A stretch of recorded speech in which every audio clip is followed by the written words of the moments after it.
Sa ngalan samahan sa anak ug sa Espiritu Santo. Amen.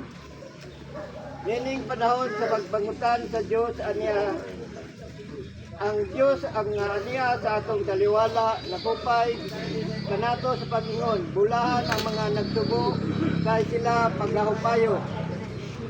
Dayon nato ang Dios amahan sa atong Ginoong Kristo kay saya man ang amahan sa kaluoy o Ginoo sa tanang kahupayan.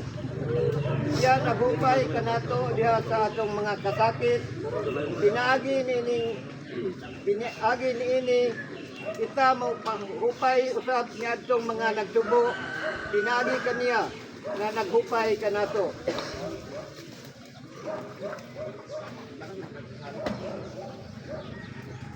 Pulong sa Dios. Ang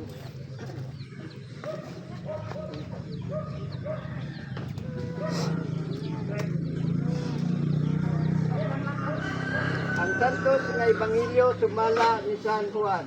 Ikaw na tawag, Ginoo. Si Marta mingon kang Hesus, kung dinhi ka pa lamang Ginoo, dili unta mamatay ang akong igsuon. Ginoon, ako nasayod nga bisan karon ang Dios mohatag kanimo ug bisan unsay imong pangayoon. Jesus mingon kaniya, ang imong igsuon mabanhaw siya mitubag.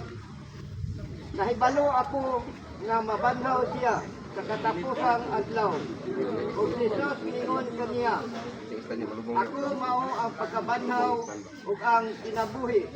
Ang nagtuo kanako bisan tuod mamatay mabuhi.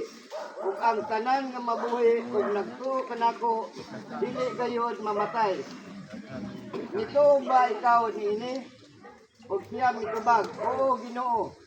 Nito ako nga ikaw mao ang Mesiyas nga anak sa Dios nga moani sa kalibutan. Ang ebanghelyo sa Ginoo. Nagwali ka o Kristo.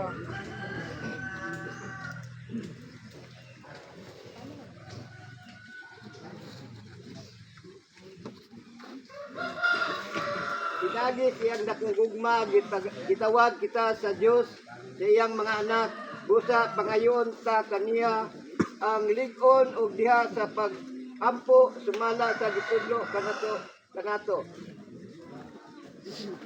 Alang sa namatay, balaan, gamhanan ug walay kinutubang Dios.